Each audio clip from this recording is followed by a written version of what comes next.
In modern times, steamship travel has become a most popular source of pleasure, and of all the thrilling experiences of world cruising, none can excel the trip from New York to Chile on the luxurious American liners which carry the stars and stripes to all the interesting ports of call along the way.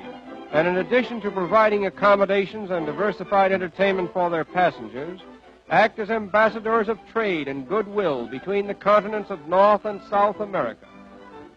The passengers we meet on board represent so many walks of life and hail from so many different countries that they bring to this great pleasure craft an international atmosphere, where here we find doctors, lawyers, diplomats, authors, engineers, actresses, and numerous others from every field of human endeavor, all gathered together as one great family, sharing alike the conveniences and the pleasures of one home, representing, as it were, the nearest approach to a practical utopia ever inaugurated in the annals of human experience.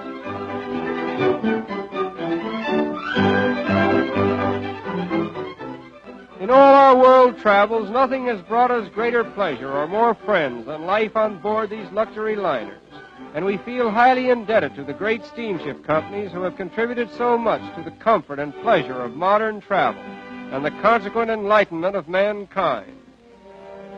And now our great ship is sailing into the harbor of Valparaiso, chief seaport and gateway to Chile, that enterprising republic which has enthusiastically joined with Colombia, Ecuador, Bolivia, and Peru in attracting the stream of trade and travel to the west coast of South America.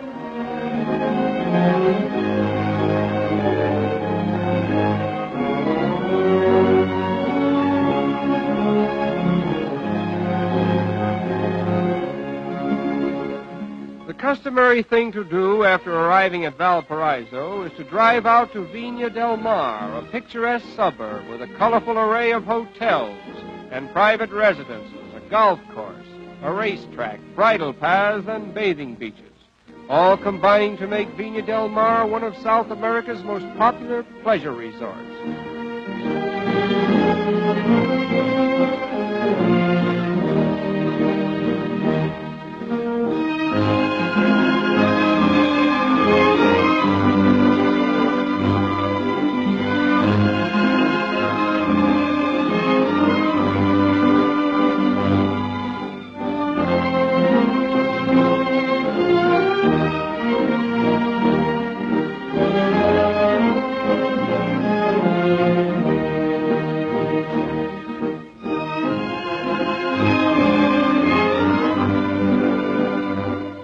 At the casino, with its very sophisticated cosmopolitan flair, roulette and practically every other game of chance may be played.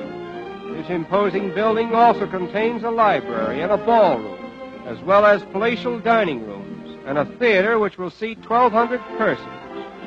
Miramar, Cancun, and several other bathing beaches help to make Viña del Mar the Lido of South America, and a happy rendezvous for globetrotters from all parts of the world.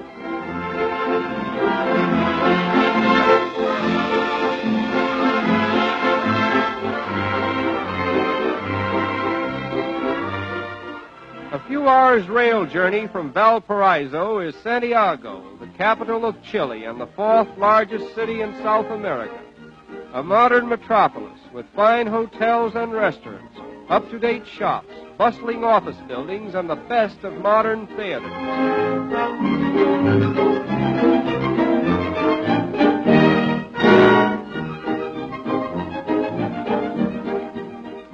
The Union Club is one of the most famous of its kind in South America, and its membership list reads like the who's who of an international institution.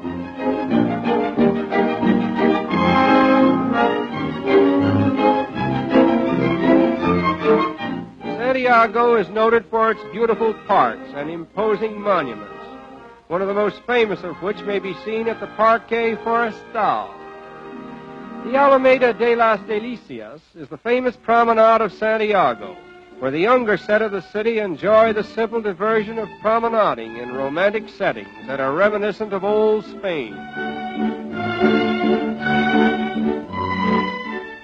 Chile is noted for its delicious fruits and wines, often used in preparing a popular native drink known as the Consuela cocktail, consisting of crushed peaches or crushed strawberries and champagne. Vying with the fruits are the flowers of Chile, which grow in profusion and produce an exquisite perfume.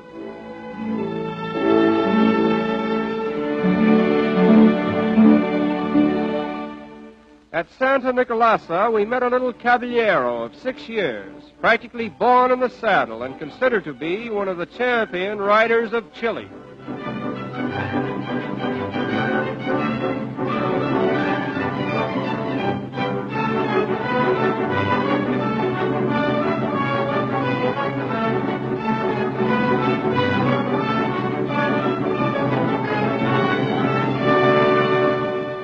Among the early races which were dwelling in Chile at the time the Spaniards arrived were the Araucanian Indians, living in the section south of what is now Santiago.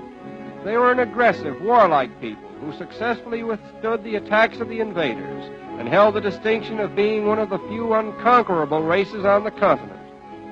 The Araucanians were never brought into subjection by the Incas and were never conquered by the Spaniards. Throughout the warfare and invasions taking place in the early history of the continent, they managed to maintain their independence. Today, about 100,000 of these Indians are living in the neighborhood of Temuco, near the Chilean Lake District, calling themselves Mapuches, meaning people of the land. They are a peaceful, dignified people, engaged chiefly in agricultural and industrial pursuits, and are protected by law from exploitation.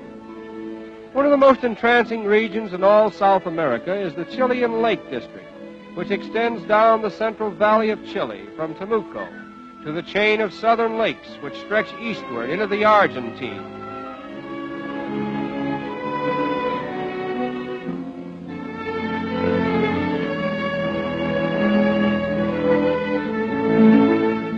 Many of the lakes and streams abound in trout and salmon, providing a veritable paradise for the fishermen.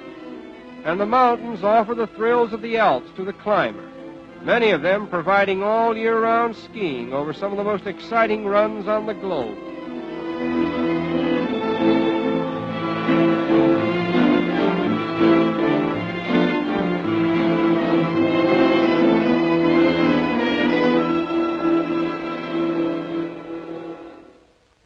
The crowning scene in this beautiful region is the snow-capped volcano, known as Osorno, or the Fujiyama of Chile.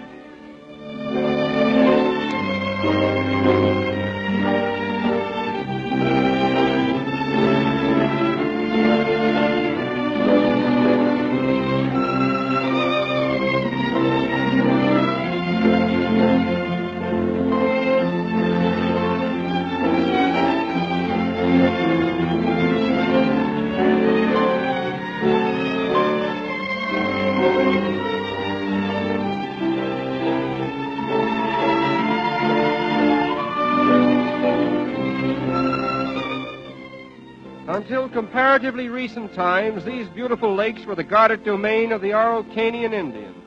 But now, thanks to modern transportation by both sea and air, they are conveniently accessible to all travelers who would visit one of the world's most beautiful scenic attractions. And it is here, in the glorious light of a setting sun, that we most reluctantly conclude our impressions of Chile, the land of charm.